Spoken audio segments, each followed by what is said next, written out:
বান্দা যখন আল্লাহর দরবারে দুহাত উঁচু করে চোখের পানি ফেলে দেয়, মুসলিম শরীফের হাদিসের ভিতরে এসেছে, গভীর রাত্রে রাতের তৃতীয় অংশে আল্লাহ রাব্বুল আলামিন প্রথম আকাশে আসেন আর ডেকে বলেন, পৃথিবীতে আছো নাকি কেউ গুনাহ করে জীবন বরবাদ করে দিয়েছো, আমার কাছে মাফ চাও। ঋণগ্রস্ত আছো, অসুস্থ আছো, অপমানিত আছো, কে আছো মাজলুম, আমাকে ডাকো, আমার কাছে বলো, আমি ডাকের সাড়া দেব, জীবনের আশা পূরণ করে দেব। ওই সময় যেই সমস্ত লোকেরা কাঁদে তাহাজ্জুদের নামাজ পড়ে, আল্লাহ জিজ্ঞেস করেন ফেরেশতারা, অমুক অমুক দেশ অমুক অমুক বান্দারা কাঁদে কেন? ফেরেশতারা বলে, রব্বুল আলামিন তুমি তো ভালো করে জানো। আল্লাহ বলেন, জানি, তবুও তোমাদের মুখে শুনতে চাই। তারা বলে, রব্বুল আলামিন তোমার এই বান্দা গুনাহ করেছি, গুনার জন্য মাফ চায়, জাহান্নাম থেকে বাঁচতে চায়। আল্লাহ পাক বলেন, ফেরেশতারা আমার এই বান্দারা আমারে দেখেছে নাকি? বলে দেখে নাই। বলে আমার দোজখ দেখেছে নাকি? বলে না, তাও দেখে নাই। আমার বেহেশত দেখেছে নাকি? বলে না, তাও দেখে নাই। আল্লাহ পাক বলেন, ফেরেশতারা সাক্ষী থাকো, ওরা আমাকে দেখে নাই, আমার বেহেশত দোজখ কিছুই দেখে নাই, শুধুমাত্র আমার নবীর কথা, আমার কোরআনের কথা বিশ্বাস করে আরামের ঘুমকে হারাম করে যেভাবে তারা কাঁদতেছে, সাক্ষী থেকে যাও ফেরেশতারা, আমার রহমতের দরিয়ায় জোশ মেরেছে, আমার ওই ক্রন্দনরত বান্দাগুলিকে আমি আল্লাহ মাফ করে দিলাম। সুতরাং মুমিন বান্দা যারা, আল্লাহর মুমিন বান্দা যারা, এই ইমানের কোয়ালিটি, এটাও হতাশায় নিরাশায় ভেঙে পড়বে না। গুনাহ তো মানুষই করে, গুনাহ হয়ে গেছে, মাপ চাও। তোমার গুনাহ কদ্দুর? তোমার গুনাহ যদি হয় পাহাড় সমান, আল্লাহর রহমত আকাশ সমান। জাহান্নামের কঠিন শাস্তি থেকে বাঁচতে হলে আল্লাহর প্রতি ঈমান আনতে হবে। আর ঈমান আনলে যে কোয়ালিটি গুলি হওয়া উচিত, সেগুলি আমি আপনাদের সামনে আলোচনা করছি।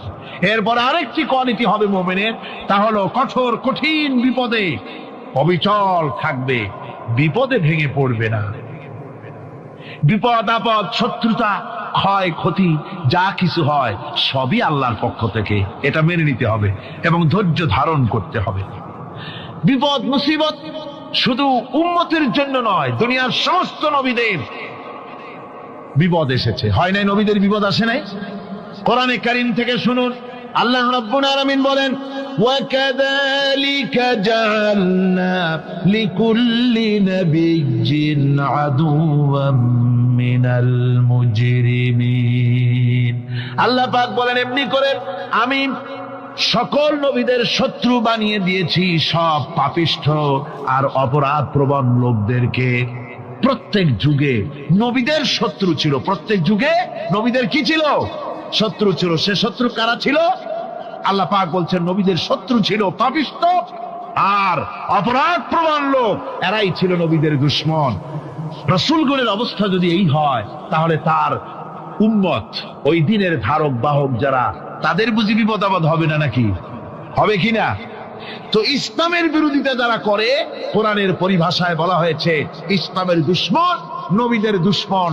দুনিয়ার সব পাপিষ্ঠ আর অপরাধ প্রবণ লোকেরাই ইসলামের দুশমন হয়, নবীদের দুশমন হয়। আজও দেখেন, আজও তাকিয়ে দেখেন, ইসলামী আন্দোলনের বিরোধিতা যারা করে তারা পাপিষ্ঠ চরিত্রের কিনা, তাকায় দেখেন, খুঁজে দেখেন, সর্বত্র খুঁজে দেখুন, খুঁজে দেখুন। যারা ইসলামী আন্দোলনের বিরোধিতা করে, যারা ইসলামকে মিটিয়ে দেওয়ার চেষ্টা করতেছে, যারা ইসলামকে মৌলবাদ বলে, ইসলামকে সাম্প্রদায়িক বলে, কোরআনে কারীমের কথা কত স্পষ্ট যে নবীদের দুশমন হয়, ইসলামের দুশমন হয় মুজরিম লোকেরা, অপরাধ প্রবণ আর পাপিষ্ঠ লোকেরা। আজও আমরা দেখতে পাই এই শ্রেণীর লোকেরা পাপিষ্ঠ এবং সবচাইতে সমাজের নিকৃষ্ট ধরনের চরিত্রহীন লোক। নামাজ নাই। আপনি খুঁজে দেখেন, ইসলামী আন্দোলনের বিরোধিতা যারা করছে, যারা নেতৃত্ব দিচ্ছে, নামাজ নাই, রোজা নাই, চরিত্র নাই, হজ নাই, যাকাত নাই, মদ, জুয়া, জেনা, ব্যভিচার ইত্যাদিতে লিপ্ত। চেহারা দেখলে ছেলেপেলেরা 2 গ্লাস পানি খায়, ভর ছোটে। কথা ঠিক কিনা কয়? এই হলো অবস্থা। মারে কেন? মুমিনদেরকে, পয়গম্বরদেরকে, সাহাবীদেরকে এবং ঈমানদারদেরকে মারে কেন? তার কারণ হচ্ছে আল্লাহ রাব্বুল আলামিন বলেছেন, ওয়া মা নাকামু মিনহুম ইল্লা আইয়ুমিনু বিল্লাহিল আজিজিল হামিদ। কাফিররা ইমানদার লোকদেরকে অন্য কোন অপরাধী নির্যাতন চালায় না, নির্যাতন চালায় শুধু এই কারণে যেহেতু মুমিন লোকেরা পরাক্রমশালী, আল্লাহ রাব্বুল আলামিনের দ্বীনকে কায়েম করতে চায়, তার উপরে ঈমান এনেছে, এই কারণেই তারা মারে। ঠিক কিনা কর? যুগে যুগে নবীদের উপরে, সাহাবীদের উপরে যে অত্যাচার হয়েছে, সে অত্যাচার এই কারণেই হয়েছে, অন্য কোনো কারণে নয়। এই কঠিন বিপদে অবিচলতা এবং ধৈর্যের দৃষ্টান্ত নবীগণ পেশ করেছেন পৃথিবীর বুকে। আমরা দেখেছি ইব্রাহিম আলাইহিস সালামকে আগুনে ফালানো হয়েছে, আছে না কোরআন শরীফে? আমি কিন্তু গল্প করতেছি না, সব কোরআনের কথা। কিসের কথা? ইব্রাহিম আলাইহিস সালামকে আগুনে ফালানো হচ্ছে। অপরাধ কি?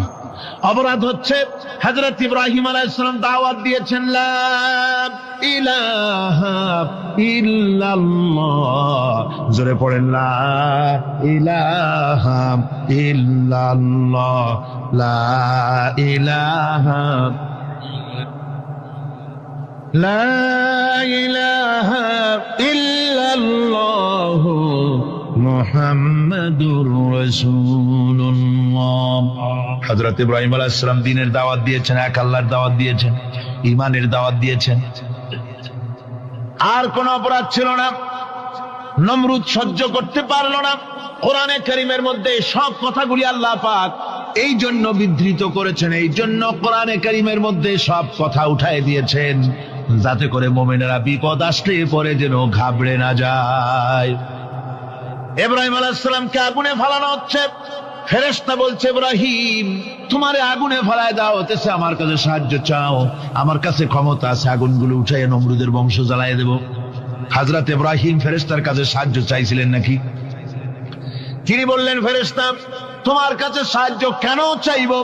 আমি তো এমন কোন অন্ধ আল্লাহর ইবাদত করি না যেই অন্ধ স্রষ্টা তার গোলামের দুঃখ দুর্দশা না দেখেন। আমি তোমার কাছে সাহায্য চাইব না। হযরত ইব্রাহিম আলাইহিস সালাম পাশ করলেন। কি বলেন, পাশ করছেন না? ঈমানের পরীক্ষায় পাশ। আগুনের মধ্যে হযরত ইব্রাহিমকে যখন ফেলানো হচ্ছে, রব্বুল আলামিন আগুনের প্রতি নোটিশ করে দিলেন, ইয়া নারু কুনি বারদাও ওয়া সালামান আলা ইব্রাহিম। আগুন আমার ইব্রাহিমের জন্য শান্তিদায়ক, ঠান্ডা হয়ে যা। এখন কি আর আগুনের বাপের ক্ষমতা আছে ইব্রাহিমরে পোড়ানো? আর ক্ষমতা নাই। আমার বন্ধুগণ, ইব্রাহিম আগুনের ভিতরে আরামে বসা আছেন, আর ওদিকে নমরুদ বসে বসে দেখতেছে দূর থেকে। ইব্রাহিম তো জ্বলে না, গায়ের মধ্যে আগুন জ্বলে গেল। ডাক দিয়া কয়, আগুন তোর হলো কি? কেন জ্বালাইতে পারিস না আমার দুশমন রে? হলোটা কি তোর? তোর কি জ্বালানো শক্তি বন্ধ হয়ে গেল নাকি? আগুনের ভিতর থেকে জবাব এলো, নমরুদ রে, আমার ভিতরে জ্বালানো শক্তি আছে কি নাই যদি প্রমাণ করতে চাও, টেস্ট করতে চাও, তুই নিজে আয়, তোরে শুদ্ধ তামাম দুনিয়া জ্বালাই দিতে পারি, ইব্রাহিমের এক গাছা পশমও জ্বালাইতে পারি না। তার কারণ হচ্ছে আমি হচ্ছি মাখলুক, আল্লাহ হচ্ছেন খালিক। আল্লাহ আমাকে বলেছেন না জ্বালাতে, তুমি 1000 বার বললেও আমি ইব্রাহিমকে জ্বালাইতে পারবো না। কোরআনে কারিমে ঘটনা বলে মুমিনদেরকে সাহস দেওয়া হচ্ছে, মুমিনেরা দ্বীনের কাজ করতে গিয়ে বিপদ আবাজ আসবে, ঈমানের দাবি হলো বিপদ আসবে, আর বিপদ আসলে ঘাবড়ায় যেও না, মুসিবতে পড়ে চিন্তায় পেরেশানে হয়রান হয়ে যেও না।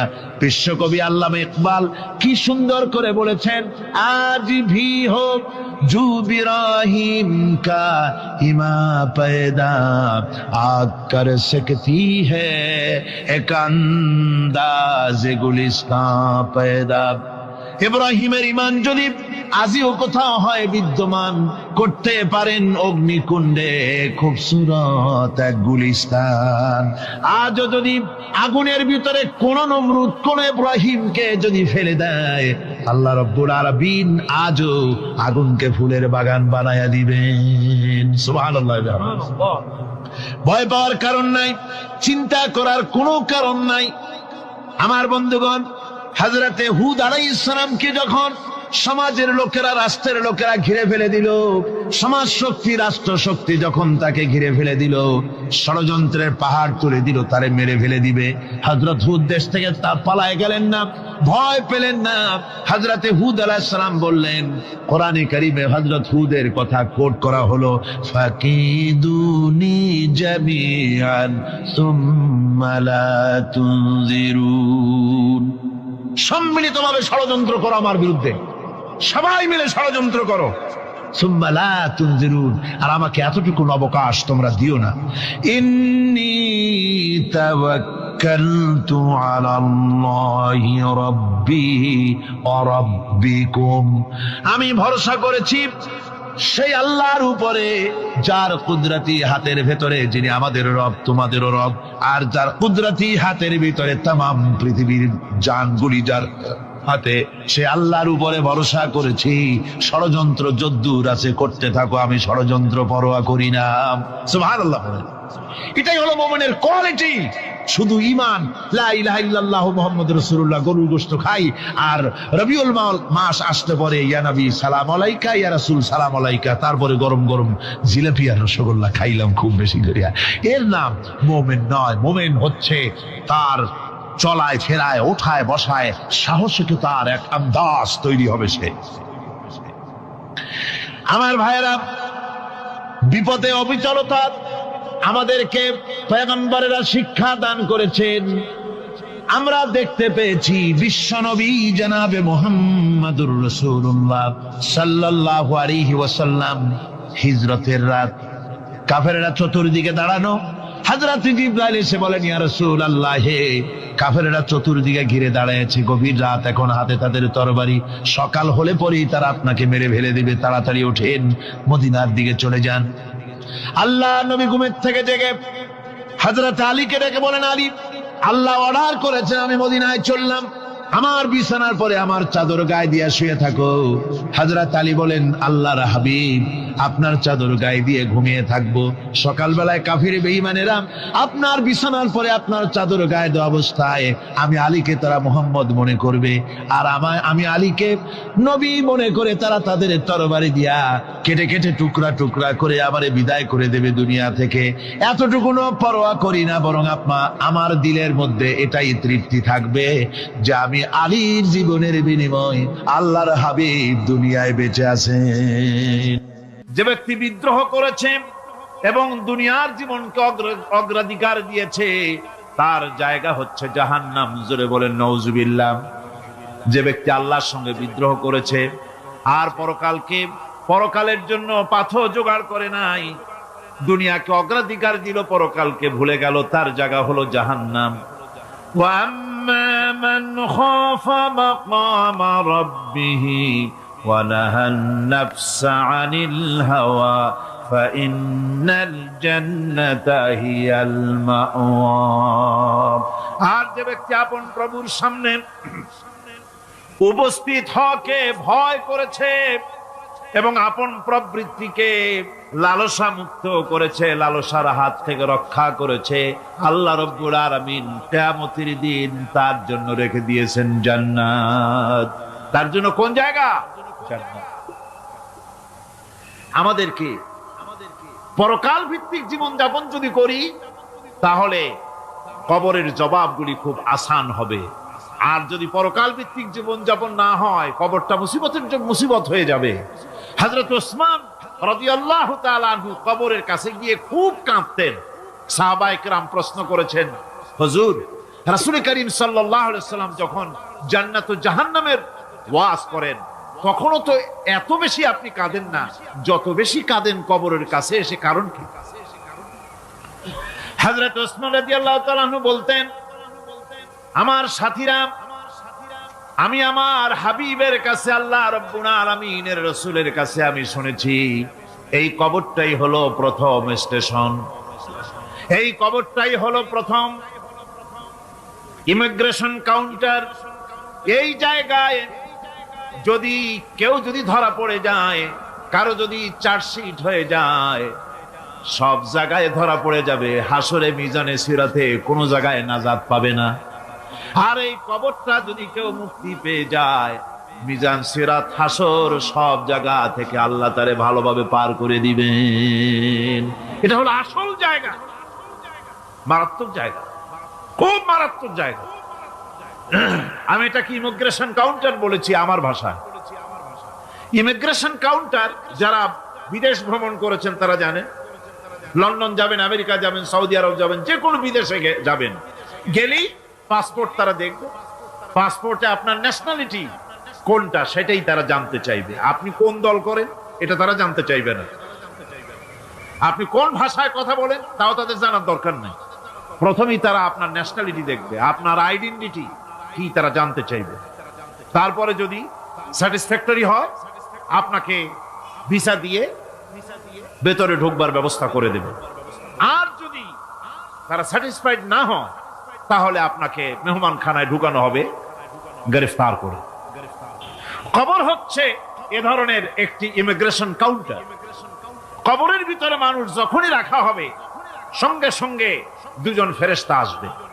কবরের কাছে যারা এসেছিল দাফন হয়ে যাওয়ার পর এই লোকগুলি 40 কদম যেতে যতক্ষণ লাগে এর মধ্যেই দুজন ফেরেশতা এসে যাবে। এসে জিজ্ঞেস করবে, মান রব্বুকা, তুমি কোন দল করতে, ওটা তাদের জানার দরকার নেই। চাকরি কিসে করতেন ওটা জানার দরকার নেই। ব্যবসা করতেন না চাকরি করতেন প্রয়োজন নেই।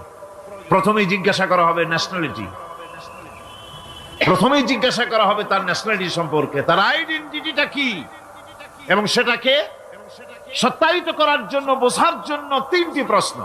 প্রথম প্রশ্ন, মান রব্বুকা ওয়া মা দীনুকা ওয়া মান নাবিয়্যুকা, তোমার রব কে, তোমার দ্বীন কি, তোমার নবী কে।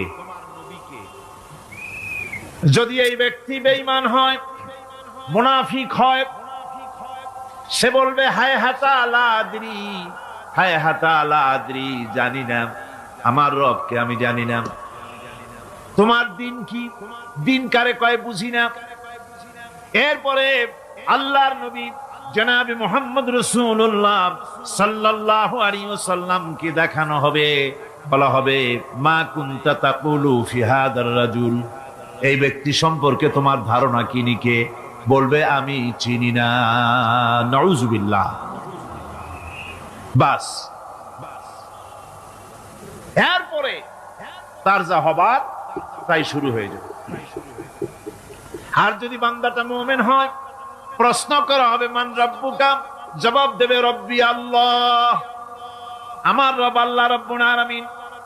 ওয়া মা দীনুকা, দীনুনা ইসলাম, আমার দিন হচ্ছে ইসলাম। এরপরে আল্লাহর নবীকে দেখানো হবে। কয়েক রকমের বর্ণনা আছে, কোন বর্ণনায় আছে হুজুরের আকারে দেখানো হবে, অথবা রাসূলকে সরাসরি দেখানো হবে। বলা হবে মা কুনতা তাকুলু ফি হাদার রাজুল, এই লোকটি সম্পর্কে ধারণা কি। মুমিন ব্যক্তি বলবে হাদা নবিয়ুনা মুহাম্মাদুর রাসূলুল্লাহ সাল্লাল্লাহু আলাইহি ওয়াসাল্লাম, ইনি আমার তো সেই নবী মুহাম্মাদুর রাসূলুল্লাহ সাল্লাল্লাহু আলাইহি ওয়াসাল্লাম। আমরা যেন এই রকমের জবাব দিতে পারি, আল্লাহ কবুল করো। সকলে জোরে কোন আমিন। জবাব হয়ে যাওয়ার পর গায়ব থেকে আওয়াজ আসবে, ফাফরিশু বিল জান্নাতি ওয়ালবিসু বিল জান্নাহ, ও আমার ফেরেশতারা, আমার এই বান্দাকে জান্নাতের পোশাক পরাইয়া দাও আর কবরটাকে জান্নাতের বিছানা বিছাইয়া দাও। জান্নাতের পোশাক পরাইয়া দাও, জান্নাতের বিছানা বিছাইয়া দাও। ইলা মাদ্দা বাসারিহি, তার চোখের দৃষ্টি যত দূর যায় কবরটা ততটা প্রশস্ত করে দাও। এরপর বেহেশতের পোশাক পরাইয়া, বেহেশতের বিছানা বিছায়া ফেরেশতা বলবে নূম কানাউমুল উরুস, ঘুমিয়ে যাও। দুলামিয়া যেমন বাসর সজ্জায় নতুন বউ নিয়ে আরামে ঘুমায়, এরকম আরামে ঘুমায় যাও। ইলা ইয়াউমিল কিয়ামা, কিয়ামত পর্যন্ত ঘুমায় থাকবে, আরামে ঘুমিয়ে থাকবে। এরপরে সিংহায় ফুৎকার হবে, সিংহার ফুৎকারের আওয়াজে তার ঘুম ভেঙে যাবে। বলবে ইয়া ওয়াইলানা মান বাআসানা মিন মারকাদিনা, হায় আফসোস, আমার এত আরামের ঘুম থেকে কে আমাকে জাগ্রত করলো, আমার ঘুমটারে নষ্ট করলো কে। আওয়াজ আসবে, হাযা মা ওয়াদার রহমান ওয়া সাদাকাল মুরসালুন। এটা হচ্ছে রহমানের সেই ওয়াদা, আর মুরসালিনরা নবীরা সত্য কথাই বলেছিলেন। সেই কিয়ামত অনুষ্ঠিত হচ্ছে। আমার বন্ধুগণ, সেজন্য এই দুনিয়ার মোহে পড়ে থাকলে পরে দুনিয়ায় যারা অগ্রাধিকার দিবে দুনিয়াকে পরকালের তুলনায়, জবাব দিতে পারবে না কবরের ভিতরে গিয়া। আর যারা পরকালকে অগ্রাধিকার দিবে, দুনিয়ার চাইতে পরকালকে বেশি অগ্রাধিকার দেবে, আর আল্লাহর ভয় কলিজার ভিতরে রাখবে, কবরের জবাব সঠিকভাবে দিতে পারবে, কিয়ামতের দিন আল্লাহ রাব্বুল আলামিন তাদের জন্য জান্নাত দান করবেন। জোরে বলেন আমিন। দুনিয়াটা হচ্ছে দুনিয়া যেখানে আমরা আছি। আমি আগেই বলেছি, দুনিয়া হচ্ছে আদনা শব্দ থেকে এর উৎপত্তি হয়েছে। তুচ্ছ, নিকৃষ্ট, এটার দাম নাই, এটার মূল্য নাই। হযরত ইবনে কাইয়িম রাহিমাহুল্লাহ নওয়ারাল্লাহু মারকাদাহু ওয়া জাআলাল জান্নাতা মাথওয়াহু। হযরত ইবনে কাইয়িম তিনি বলছেন, সুন্দর করে বলছেন দুনিয়া সম্পর্কে, মা মাদা ফিদ দুনিয়া আহলামুন ওয়া মা বাকিয়া মিনহা আমানি ওয়াল ওয়াক্তু বাইনাহুমা দাইউন। মা মাদা ফিদ দুনিয়া আহলামুন, জীবনের যে অংশ ফেলে এসেছি সেটা আজ একটা স্বপ্ন। ওয়া মা বাকিয়া মিনহা আমানি, আর জীবনের যে অংশ সামনে বাকি আছে সেটা এখন একটা আকাঙ্ক্ষা। ওয়াল ওয়াক্তু বাইনাহুমা দাইউন, আর এর মাঝখান থেকে সময় সব চলে যাচ্ছে। কত বড় কথা চিন্তা করেছেন? জীবনের যে অংশ ফেলে এসেছি তা আজকে স্বপ্ন, তা আজ কি বলেন? স্বপ্ন। আর সামনে যা আছে সেটা আকাঙ্ক্ষা, আর মাঝখান থেকে সময় সব চলে যাচ্ছে। এরপরে তিনি বলছেন, وَمَنْ يَسْحَبِ الدُّنْيَا يَكُنْ مِثْلَ قَابِضٍ عَلَى الْمَاءِ خَالَتْهُ فُرُوجُ الْأَصَابِعِ। দুনিয়াদারের অবস্থা হচ্ছে এই, কেউ যদি দুই হাতে পানি খামসায় ধরে, দুই হাতে কি ধরছে বলেন? দুই হাতে পানি খামসায় ধরেছে, খুব মজবুত করে ধরেছে, 2 মুঠ পানি। বলেন থাকবে কতটুকু? কতটুকু থাকবে? 1 ফোঁটাও থাকবে না। কারণ তার আঙ্গুলের ফাঁক তার সাথে খেয়ানত করবে, আঙ্গুলের ফাঁক দিয়া পানিগুলি সব বেরিয়ে চলে যাবে। সুতরাং দুনিয়া যারা চায় তারা ঠিক পানি খামসায় ধরলে পানি যেমন হাতের ভেতর থেকে খেয়ানত করে চলে যায়, যারা দুনিয়া চায় দুনিয়াও তাদেরকে এভাবে ফাঁকি দিয়ে চলে যায়। তবুও দুনিয়ার মায়া মানুষের এত বেশি। আল্লাহর নবী বলেন, লাউ কানা লি ইবনি আদামা ওয়াদিন মিন যাহাবিন লাহাব্বা ইয়াকুনা লাহু সানিন। এই পৃথিবীতে যদি কাউকে একটা মাঠ ভরে যদি সোনা দেওয়া যায়, লোকটা বলবে রব্বুল আলামিন, আমি যদি আরেকটা মাঠ এরকম সোনা ভরা পেতাম। দ্বিতীয় আরেকটা মাঠ দেওয়া হলে আবার বলবে যদি তৃতীয় আরেকটা মাঠ সোনা ভরে যদি পেতাম। নবীজি বলেন, ওয়ালা ইয়ামলাউ জাওফু ইবনু আদামা ইল্লা তুরাব। মানুষের পেট 3.5 হাত মাটি ছাড়া, কবরের মাটি ছাড়া মানুষের পেট ভরবে না। আরো চাই, আরো চাই, চাওয়ার কোনো শেষ নাই। মানুষ এভাবে করে দুনিয়ার মহব্বতে এমনি পাগল হয়ে যায়, শুধু দুনিয়ার মহব্বত, পরকালকে বেমালুম ভুলে যায়। আমি কিন্তু এই কথা বুঝাতে চাই নাই যে পরকালের মহব্বতে, পরকালের ভয়তে বা পরকালের জন্য দুনিয়া আপনি বাজার ঘাট, বেচা কিনা, ব্যবসা বাণিজ্য সবকিছু ভুলে যান না, তা নয়। ভুল বোঝার কোনো কারণ নাই। পরকালকে অগ্রাধিকার দিতে হবে, মানে দুনিয়াটা চিরস্থায়ী জায়গা নয়। চিরস্থায়ী হচ্ছে কোনটা? আখিরাত। চিল্লা এখন কোনটা? সুতরাং এখানে যা করতে হবে, আখিরাতের জবাবদিহিমূলক জীবন যাপন করতে হবে। আপনি ব্যবসা করবেন, ওজনে কম দিতে পারবেন না, আপনি খাদ্যে ভেজাল দিতে পারবেন না, চুরি করতে পারবেন না, ডাকাতি করতে পারবেন না, জেনা করতে পারবেন না, বদমাশি করতে পারবেন না, মদ খেতে পারবেন না, সন্ত্রাসী হতে পারবেন না, হাইজ্যাকার হতে পারবেন না, চাঁদাবাজ হতে পারবেন না, মুনাফাখোর হতে পারবেন না, আপনি চোরা কারবারি হতে পারবেন না, ঘুষখোর হতে পারবেন না, সুদখোর হতে পারবেন না। এই সব কাজ পরকালকে বিশ্বাস করলেই এ সমস্ত কাজ থেকে মানুষ বিরত থাকতে পারে। কথা ঠিক কিনা? এটাই হচ্ছে পথ। সুতরাং এই পৃথিবী থাকবে না, এটা কি চিরকাল থাকবে না, এর একটা পরিসমাপ্তি ঘটবে। যেমন করে সারা বছর লেখাপড়া করার পর কলেজে, বিশ্ববিদ্যালয়, মাদ্রাসায়, হাই স্কুলে, সব জায়গায় সারা বছর লেখাপড়া করার পর যেমন পরীক্ষা দেওয়ার একটা দিন আসে, সারা বছর ব্যবসা করার পর হিসাব নিকাশ করার যেমন একটা সময় আসে, সারা মাস চাকরি করার পর বেতন পাওয়ার যেমন একটা দিন আসে, সারা জীবন চাকরি করার পর পেনশন পাওয়ার যেমন একটা সময় আসে, অনুরূপ ভাবে এই দুনিয়া যেদিন শেষ হয়ে যাবে, আল্লাহ নির্ধারিত সময় শেষ হয়ে যাওয়ার পর একটা সময় আসবে যখন আল্লাহ রব্বুল আলামিন সব শেষ করে দিবেন, লন্ড ভন্ড হয়ে যাবে, কিছু থাকবে না। কোরআনে কারিমে আল্লাহ সব বলেছেন, কোরআনে সব আল্লাহ বলে দিয়েছেন।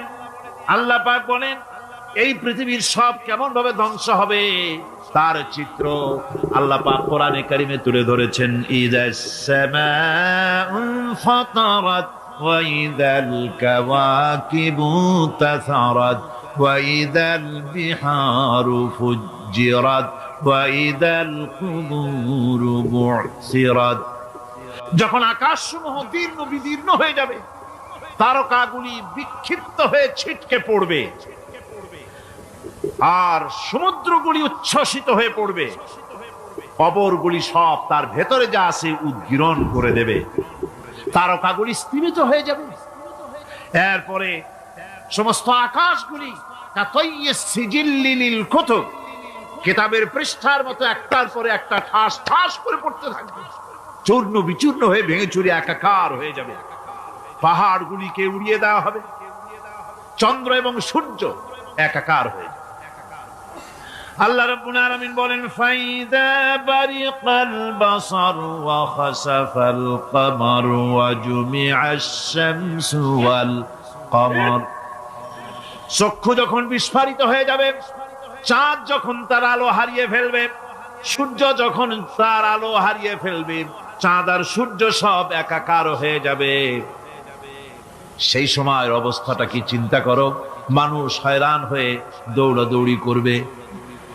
ওয়াহুমিলাতিল আরদু ওয়াল জিবালু ফাদুক্কাতা দাক্কাতান ওয়াহিদা। জমিন এবং পাহাড়গুলির মধ্যে আল্লাহ রাব্বুল আলামিন সংঘর্ষ বাঁধিয়ে দিবেন, পাহাড়গুলি ভেঙে চুরে টুকরা টুকরা হয়ে যাবে, পাহাড়গুলি উঁচু করে জমিনের উপরে আছাড় মেরে আল্লাহ রাব্বুল আলামিন ভেঙে চুরে চুরমার করে দিবেন। সুবহানাল্লাহ। ওয়া তাকুনুল জিবালু কালইনিল মানফুস, পাহাড়গুলো পেঁজা ধোনা তুলার মতো করে উড়িয়ে দেওয়া হবে, পাহাড় উড়ে যাবে। সুবহানাল্লাহ। পাহাড় পাথরের তৈরি করা পাহাড়, এই পাহাড়গুলি তুলার মতো হয়ে উড়বে কিভাবে? আমি এই দৃশ্য নিজের চোখে কিছুটা হলেও দেখছি। আজ থেকে 10 দিন আগে আমি ইতালি সফর করে এসেছি। ইতালির রাজধানী রোম। রোম প্রাচীন সভ্যতার লালন ভূমি। কোরআনে কারিমে সূরায়ে রোম রয়েছে, এই রোম সেই রোম। এখানের বাদশার কাছে রাসূল করিম সাল্লাল্লাহু আলাইহি ওয়াসাল্লাম হেরাক্লিয়াসের কাছে চিঠি পাঠিয়েছিলেন, সেই রোম। 12 থেকে 15 হাজারের মতো বাংলাদেশি মুসলমান সেখানে আছে। জুমার দিন, যেদিন আমি গেলাম তার পরের দিনই জুমা ছিল। জুমার নামাজ পড়লাম ভ্যাটিকানের কাছেই, বিশাল মসজিদ, ইউরোপের ভিতরে সবচাইতে বড় মসজিদ এটা। রোম ইসলামের দুশমনদের রাজধানী। সেইখানে যখন আজান হচ্ছে আশহাদু আন্না মুহাম্মাদার রাসূলুল্লাহ, আমার অনুভূতির কথা আপনাদেরকে বোঝাতে পারবো না, কি অনুভূতির সৃষ্টি হয়েছে আমার ভেতরে। ভ্যাটিকানের পোপ এক পাশে, কিছু দূরেই ভ্যাটিকান, ওটা হচ্ছে গোটা পৃথিবীর সমস্ত খ্রিস্টানদের কাবা ভ্যাটিকান। তার পাশেই বিশাল মসজিদ, সেখানে নামাজ পড়লাম। চিন্তার ভেতরে আসলো আল্লাহ রাব্বুল আলামিন তার হাবিবের নাম, তার তাওহীদ, তার রিসালাতকে কিভাবে বিশ্বময় ছড়িয়ে দিলেন। আবু জাহেল চাইছিল মুহাম্মদ সাল্লাল্লাহু আলাইহি ওয়াসাল্লামকে স্তব্ধ করে দেবে মক্কার জীবনেই। কত বদনাম, সাহের, কাহেন, কাযযাব, শায়ের, নাউযুবিল্লাহি মিন যালিক, কত গালাগালি করলো। আর আল্লাহ শোনালেন, হাবিব চিন্তার কোনো কারণ নাই, ওয়ারাফা'না লাকা যিকরাক, আমি আপনার প্রশংসা বিশ্বময় ছড়িয়ে দেব। সুবহানাল্লাহি ওয়া বিহামদিহি। রোম প্রোগ্রাম শেষ করে আমাকে তারা নিয়ে গেল, যেটা আমি বলছি সফর কাহিনী শোনাবার সময়টা না, যেহেতু এর সঙ্গে প্রাসঙ্গিক সেজন্য বলছি। পাহাড় কেমনে তুলার মতো হয়ে উড়বে তার নজির দেখেছি। রোম শহর থেকে 300 মাইল দূরে, 300 কিলোমিটার দূরে নেপোলিয়ান বোনাপার্ট তার বাড়ি, এবং ওটা তার নামে একটা প্রভিন্স। ভূমধ্য সাগরের পারে ভিসুভিয়াস, পৃথিবীর সবচাইতে বড় আগ্নেয়গিরি, সেটা দেখাতে নিয়ে যাওয়া হলো আমাকে। যে পাহাড়টা পৃথিবীর মাটি থেকে তার চূড়া হচ্ছে 3 মাইল উঁচু, এর 2 মাইল গাড়িতে করে ঘুরে ঘুরে যাওয়া যায়, এরপর আর গাড়িতে যাওয়া যায় না, বাকিটুকুন যেতে হবে হেঁটে হেঁটে। পাহাড়ের উপরে অক্সিজেন কম, বেশ কষ্ট হচ্ছিল উঠতে। জীবনে প্রথম পাহাড়ে চড়েছি, জাবালে নূর, রাসূল করিম সাল্লাল্লাহু আলাইহি ওয়াসাল্লামের উপরে যেখানে ওহী হয়েছিল সর্বপ্রথম। পাহাড় চড়ার একটা অভিজ্ঞতা ওখান থেকে আমার কিছুটা হয়েছিল।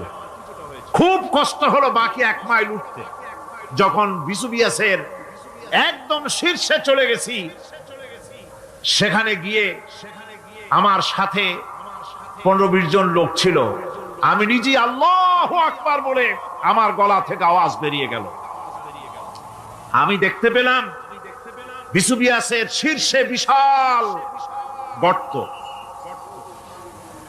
আমার মনে হয় গর্তটা এই মাঠের 1/4 হবে। এই মাঠের 1/4 হবে গর্তটা। সেই গর্তটার গভীরতা হচ্ছে 1.5 কিলোমিটার। এইখান থেকে পাথরগুলি উত্থিত হয়েছে, আগ্নেয়গিরি পাথর আগুনে গলে লাভা হয়ে এগুলি পাহাড় বেয়ে উপচে পড়েছে, চতুর্দিকে 12 মাইল ছড়িয়ে গিয়েছে। আমার মনে পড়লো ওয়াকুদুহান নাস ওয়াল হিজারা, জাহান্নামের আগুনের ইন্ধন হবে মানুষ আর পাথর। আমি সেখানে সেজদায় পড়ে গিয়া কানলাম আর বললাম, আল্লাহ জাহান্নামের আগুন হারাম করে দিও আমাদের জন্য। পাথর কিভাবে গললো, গলে পাথরগুলি গলে পুড়ে চতুর্দিকে পড়েছে আর ছিটকেছে, চতুর্দিকে ছিটকে পড়েছে। সেই পাথরগুলি ছিটকে ছিটকে যেগুলি পুড়ে পড়েছে, সেগুলিকে দূরে সাদা রঙের বলে মনে হয়, কোনোটা সাদা কোনোটা কালো, মনে হয় যেন তুলার মতো হয়ে পড়ে আছে চতুর্দিকে।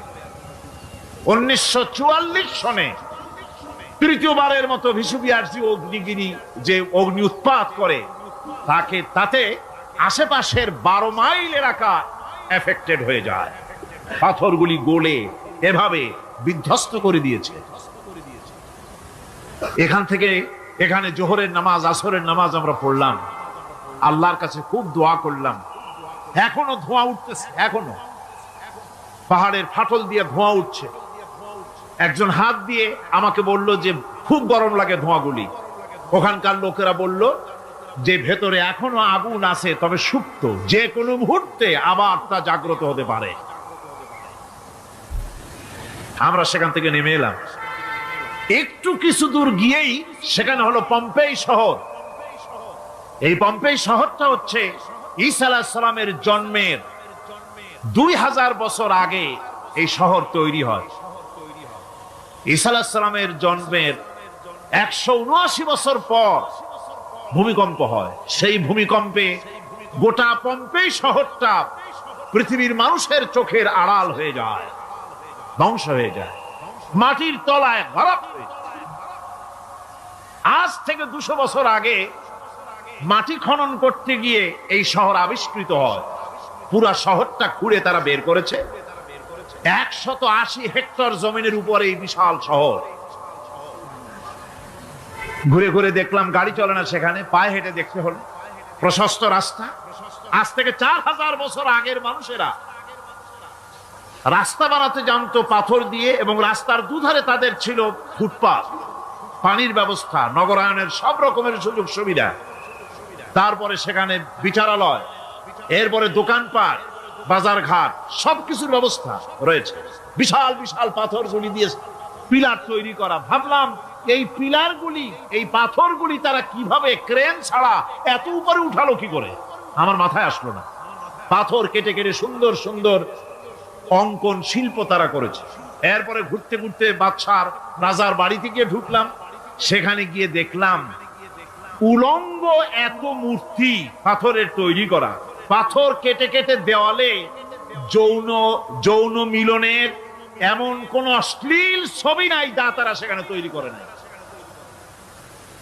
উলঙ্গ মূর্তি আর উলঙ্গ যৌন মিলনের অসংখ্য ছবি দিয়ে এই এলাকা ভরা। তখন আমি বুঝলাম আল্লাহর গজব হওয়ার কারণটা কি, এই শহরটা মাটির নিচে গরক হয়ে যাওয়ার কারণটা কি। আল্লাহ পাক জেনা ব্যভিচার যে দেশে বেশি হয় আল্লাহ পাক বরদাস্ত করে। দুশ্চরিত্র যে দেশের মানুষ দুশ্চরিত্র হয়ে যায়, জেনা ব্যভিচার বেশি হতে থাকে, আল্লাহ গজব করে দেন, গজব দেন। এই গজব এক এক সময় এক এক রকমের হয়ে আসে। কখনো মাটির নিচে দাবায় দেয়, কখনো মহামারী, কোন দেশে কলেরা, কোন দেশে জলোচ্ছ্বাস, কোথাও ভূমিকম্প, আর সর্বশেষ এই জেনা ব্যভিচারের জন্য আল্লাহ পাকের চূড়ান্ত এই যৌনতার অশ্লীলতার জন্য চূড়ান্ত গজব বর্তমান বিশ্বের জন্য এইডস। আল্লাহ পাক এই গজব দিয়েছে। বন্ধুগণ, আমি সেই জায়গা, আমি সেখানে যা দেখলাম যে আল্লাহ পাক পাহাড়গুলিকে কিভাবে উড়াবেন, এটা অস্বীকার করার কোনো উপায় নাই। বিশ্বাস তো করতামই। তবে হযরত ইব্রাহিম আলাইহিস সালাম যেমন বলেছিলেন, রব্বি আরিনি কাইফা তুহিল মাউতা, আয় আল্লাহ তুমি মরাকে চিন্তা করবা কেমনে। আল্লাহ পাক বলেন, আওয়ালাম তুমিন, তুমি বিশ্বাস করো না? ইব্রাহিম আলাইহিস সালাম বললেন, বালা, অবশ্যই বিশ্বাস করি, ওয়ালাকিন লিয়াতমাইন্না কলবি, যদি চোখে দেখতাম তাহলে আমার অন্তরাত্মা খুব ঠান্ডা হতো। আল্লাহ রাব্বুল আলামিন চোখে দেখায় দিলেন জিন্দা কেমনে মুর্দা হবে, মুর্দা কেমনে জিন্দা হবে, আল্লাহ দেখায় দিলেন। পাহাড় উড়ায় দিবেন আল্লাহ রাব্বুল আলামিন। একথা কলিজার মধ্যে এটার উপর ঈমান বিশ্বাস, কিন্তু আল্লাহ চোখে দেখাইছেন, ঈমান আরো মজবুত হয়েছে, যা ছিল আরো মজবুত হয়েছে। সুবহানাল্লাহ। আল্লাহর ভয়তে কলিজা কেঁপেছে। আমি পাহাড়ের উপরে কেঁদেছি, যার যার হয়ে কেঁদেছি।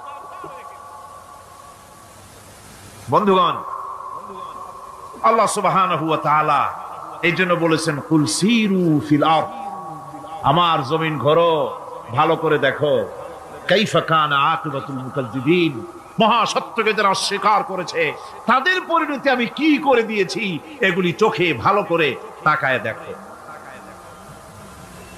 আমার বন্ধুগণ, সুতরাং এই পৃথিবীর অবসান হবে, এই পৃথিবী ধ্বংস হবে, এই পৃথিবী চূড়ান্ত ভাবে শেষ হয়ে যাবে। ও হ্যাঁ, আরেকটি কথা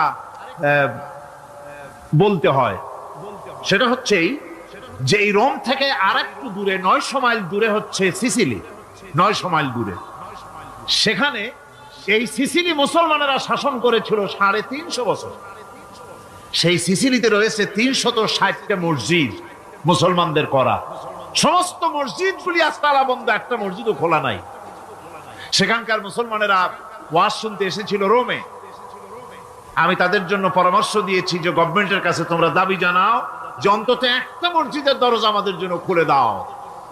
রোমের অবস্থানরত প্রবাসী বাংলাদেশি মুসলমানেরা আমাকে বলেছে তাদের অনেকের বাড়ি চট্টগ্রামেও আছে, আমাকে বলেছে তাদের চোখে পানি আসছে বলার সময় যে চিরঙের তাফসীর মাহফিল যখন আসে কলজেটা কাঁদতে থাকে যাওয়ার জন্য। তো যাওয়া তো সম্ভব না এত দূর থেকে, আমাদের সালাম বলে দিবেন যত লোক আসবে, আর আমাদের জন্য দোয়া করতে বলবেন যেন এই রোমের ভিতরে আমরা ইসলামের আদর্শের ভিত্তিতে আমরা যেন চলতে পারি। আপনারা দোয়া করুন তাদের জন্য। ভাইরা আমার, এই পৃথিবী একদিন পরিসমাপ্তি ঘটবে এবং আল্লাহর দরবারে আমাদেরকে উঠতে হবে এবং সেখানে আমাদের বিচার হবে। সেখানে আমাদের কি হবে? বিচার হবে। আল্লাহ পাক বিচারটাকে নির্ভুল করার জন্য, সঠিক করার জন্য প্রত্যেকের গলায় আমলনামা ঝুলায় রাখছে, এখানে রেকর্ডের ব্যবস্থা করা হয়েছে। আল্লাহ পাক বলছেন ওয়া কুল্লা ইনসানিন আলজামনাহু তাইরাহু ফি উনুকিহি ওয়া নুখরিজু লাহু ইয়াওমাল কিয়ামাতি কিতাবান ইয়ালকাহু মানশুরা। আল্লাহ পাক বলেন প্রত্যেকের ভালো মন্দ কর্মফল, কর্মলিপি আমি তার গলায় ঝুলায় রেখেছি।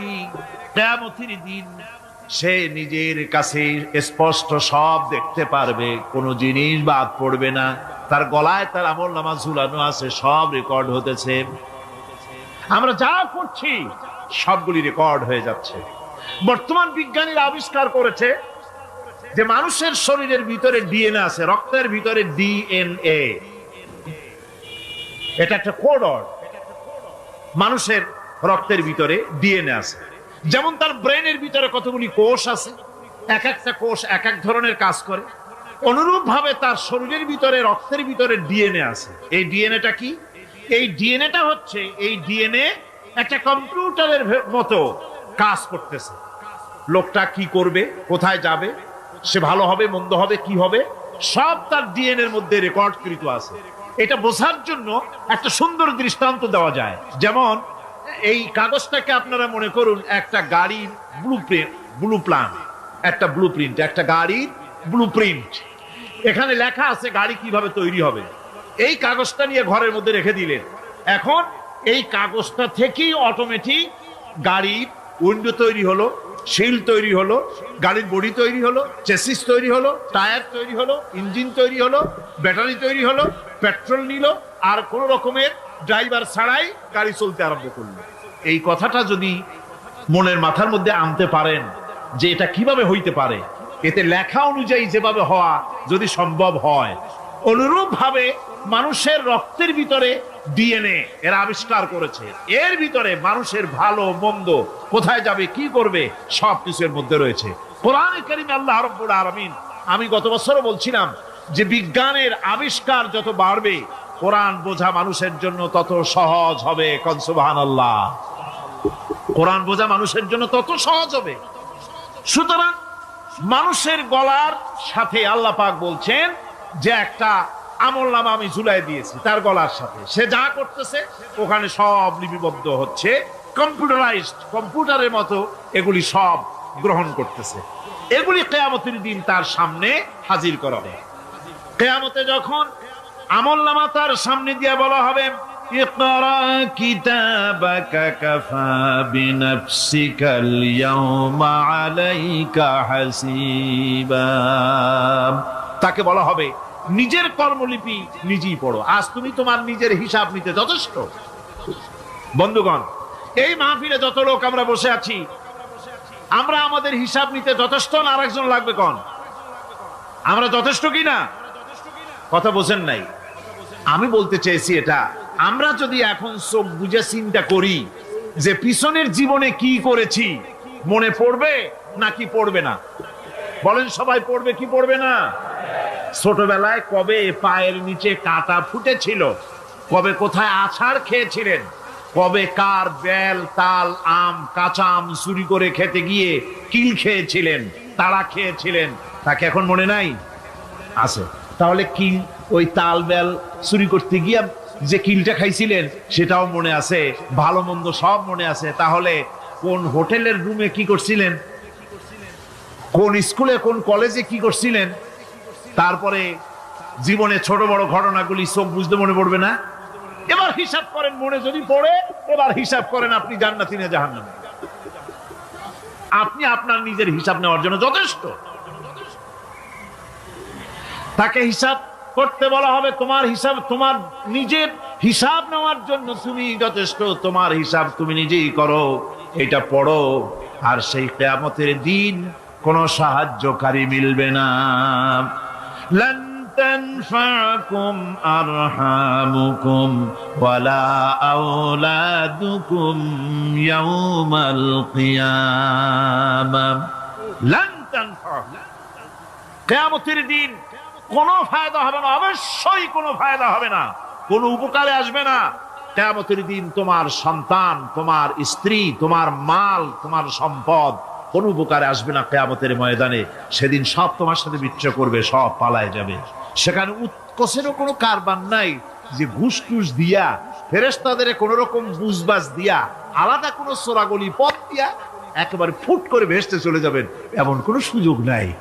অনেকে বলে হুজুর এমন কিছু দোয়া শিখায় দেন যাতে ওই সব জেহাদ বোমা এগুলি খুব ভয় পাই, ও সব রাস্তা টাস্তা না, খুব সহজে কিছু দোয়া দুরূদ করিয়া আস্তে করে জান্নাতে চলে যাওয়া যায়, এরকম একটা দোয়া, এরকম একটা পথ বলে দেন।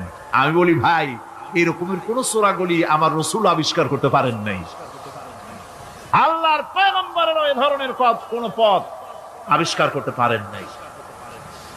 সেখানে কিয়ামতের দিন কাউকে উৎকোষ গ্রহণ করার কেউ নাই, উৎকোষ দেওয়া যাবে না। আর উৎকোষ দিবি নেবার কি, আপনার কাছে কিছু নাইও, থাকলেও নেওয়ার কেউ নাই। এই দুনিয়ায় ফাঁকিবাজি করে বহুত কিছু করা যায়, কিন্তু কিয়ামতের মাঠে এগুলি কিছুই চলবে না। আল-ইয়াওমা লা ইয়ানফা'ু মালুন ওয়ালা বানুন। কিয়ামতের দিন ধন, সন্তান, সন্ততি আর সম্পদ কোনো কাজে লাগবে না। সেদিন শুধু আমল যদি ভালো হয় কাজে লাগবে, আমল খারাপ হবে সব শেষ হয়ে যাবে।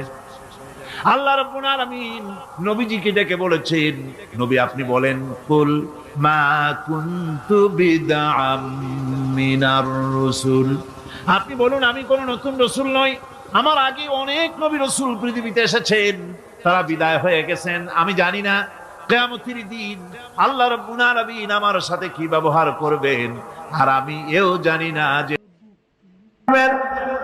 কোরআনে কারীমের মধ্যে আল্লাহ পাক এই পৃথিবীর বুকে যারা আরামের টাটকা সুখগুলি, আরামগুলি যারা বর্জন করে আল্লাহ রাব্বুল আলামিনকে বিশ্বাস করে যারা জীবন পরিচালনা করেছে, আল্লাহ পাক তাদের জন্য জান্নাত রেখেছেন এবং তাদের জন্য বলছেন, সাবিকু ইলা মাগফিরাতিম মির রাব্বিকুম ওয়া জান্নাতিন আরদুহা কাআরদিস সামাই ওয়াল আরদ উইদ্দাত লিল্লাযীনা আমানু বিল্লাহি ওয়া রাসূলিহি।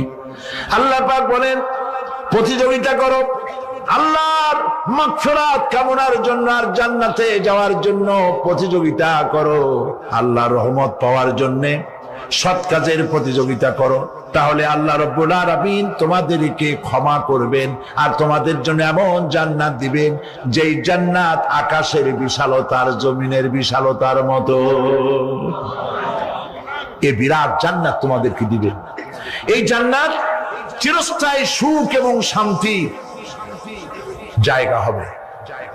মাসালুল জান্নাতিল্লাতী উইদাল মুত্তাকুন ফিহা আনহারুম মিন মাইন গায়রি আসিলিন ওয়া আনহারুম মিন লাবানিন লাম ইয়াতাগায়্যার তা'আমুহু। আল্লাহ পাক